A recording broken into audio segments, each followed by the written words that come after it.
Hello everyone, my name is AZZATRU, how are you, and welcome to another Star Wars Battlefront 2 video. In this video I'm going to be discussing my honest thoughts and opinions on the Season Pass model and the free content drops with paid microtransactions model, which Battlefront 2 has adopted over the Season Pass model from the first Battlefront.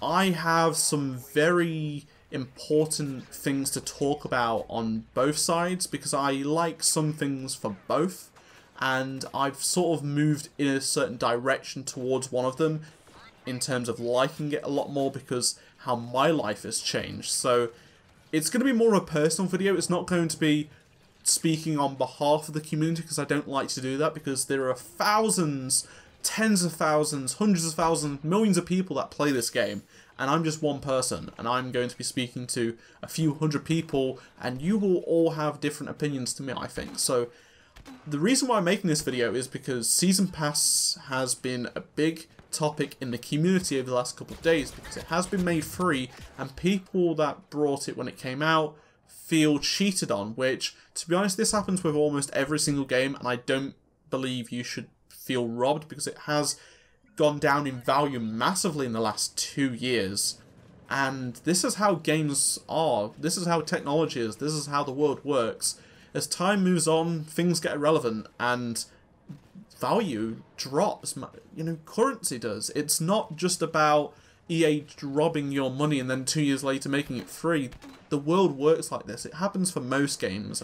When people complain they've spent money 2 years later and you got value out of it, so you know, played the DLC for 100 hours and you paid $40 for it, you've got a lot of value out of that. So I don't see the issue there, but that's just my personal opinion.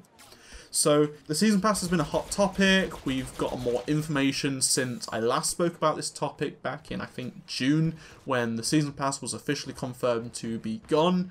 And we're about 2 weeks away from the beta, so it'll be interesting to see if we get any more information about this model and what's going to be happening post-launch when the beta drops. But, you know, I just thought I'd make it be the right time to do it, and to be honest, there isn't much news to talk about Battlefront 2 at the moment, so I thought I would speak to you with my honest opinions. But let's get started then. I'll put this out there right away. I prefer the microtransactions versus the Season Pass model.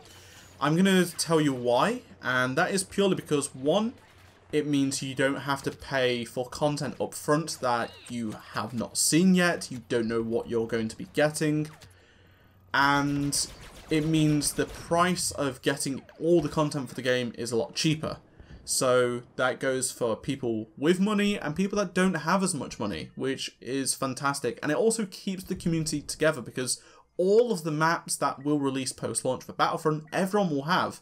So it's not going to be a case of 4 months after release, everyone's playing AZZATRU that paid for the Season Pass, but then people that didn't buy it don't, you know, can't get into games on other modes, and that really hurt the game so much. And it's so sad because I loved Outer Rim, and I like Bespin, and from then on it sort of really struggled. So I don't want to see a repeat of that. And a lot of companies in the last 2 years or so have made their games less Season Pass, more microtransactions and free content, which I have been really on board on. So a lot of people are going to hate me, but I love Halo 5, and all the free content they've released has been decent mainly, and I've paid for a couple of the rec packs, but not really. It's only to get specific items instead of grinding to do it. And I was like, okay, I'll drop £8 on that pack instead of spending my entire weekend dedicated to this. And I got it, I was fine with it. And that's because I was getting free content every single month pretty much. Big, large updates. GT Online is a perfect example of this. For the last 4 years, Rockstar have continuously released free content, getting bigger and bigger, sometimes worse, but you know, and the state of GT Online is a very hard topic to talk about at the moment because of inflation and this, that and the other, but I've not spent a single pound on GT Online dollars. Like, I've not used any real money. I've just had fun playing the game by myself, and I've had 4 years free content. New bikes, new planes, new cars, new apartments, whatever.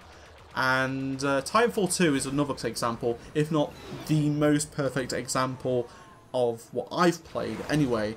So Respawn released a game with, more content than the first game, microtransactions that was in the form of camos and emblems, that sort of stuff.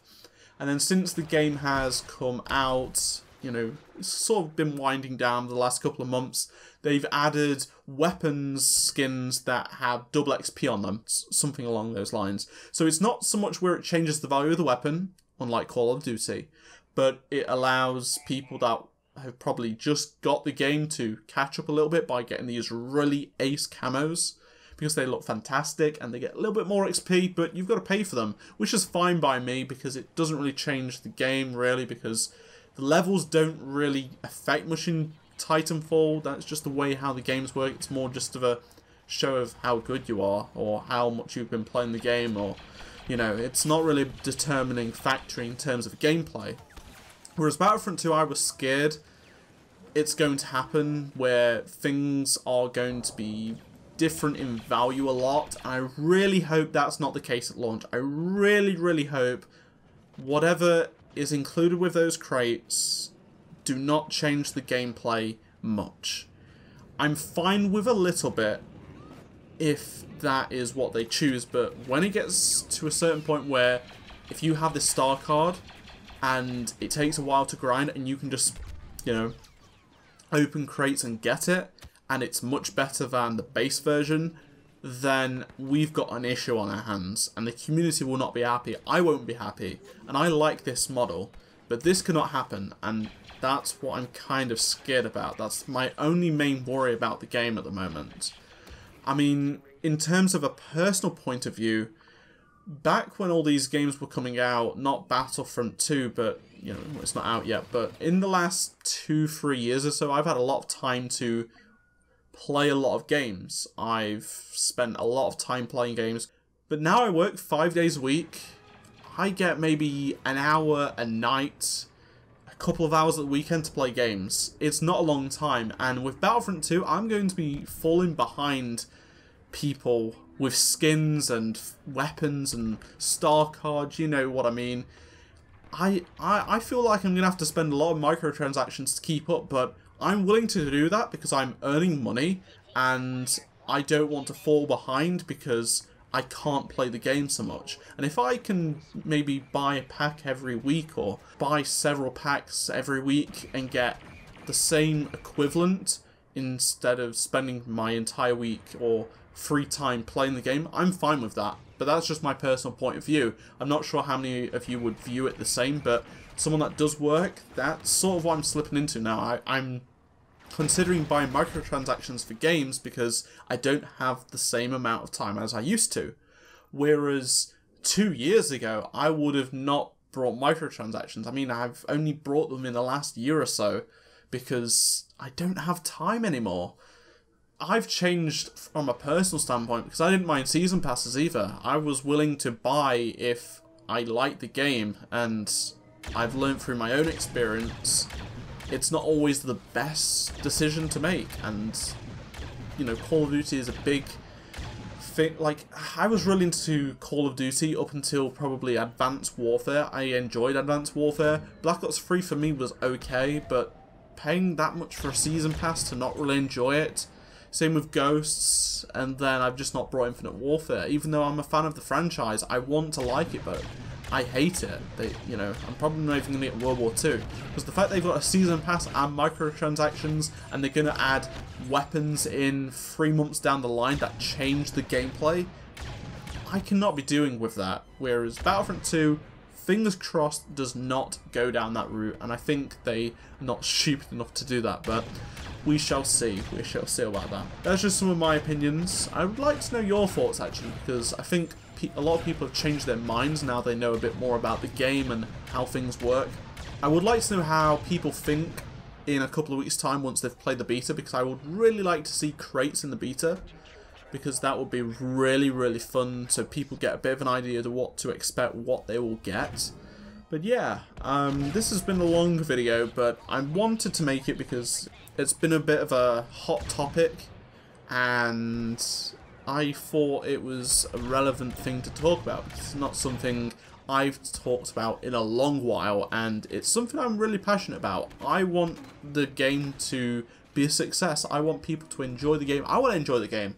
Again, let me know in the comment section your thoughts on all what I've talked about. I might have spoken really badly on some points because this is completely unscripted and I'm just talking out right now. It's quite late. I've had a long day at work. I wanted to make this video because I just had the idea in my head. I was like, I need to get this out. I need to make this video.